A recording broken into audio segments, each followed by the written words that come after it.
তো গাইজ আজকে প্রথমেই গেমে এসে আমি খুঁজে নিচ্ছিলাম আমার বয়ফ্রেন্ডকে, তারপর হট করে আমার মনে করলো আমার তো বয়ফ্রেন্ডই নেই।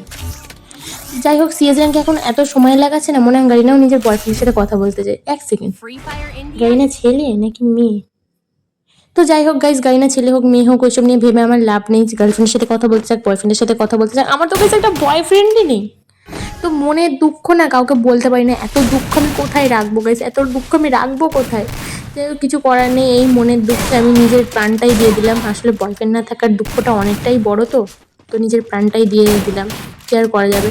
তো এত বছর ধরে মানে এত দিন ধরে আমি গেম খেলছি, এখনো পর্যন্ত একটা বয়ফ্রেন্ডই পটাতে পারলাম না। আর আমি শুনে এসেছি ফ্রি ফায়ার থেকে নাকি মানে মানুষ বয়ফ্রেন্ড গার্লফ্রেন্ড পটিয়ে বিয়ে থাওয়াও হয়ে যায়, আর দিকে আমি একটা বয়ফ্রেন্ডই পটাতে পারিনি এতদিনে, মানে এতদিন, হ্যাঁ সরি এতদিনই হবে।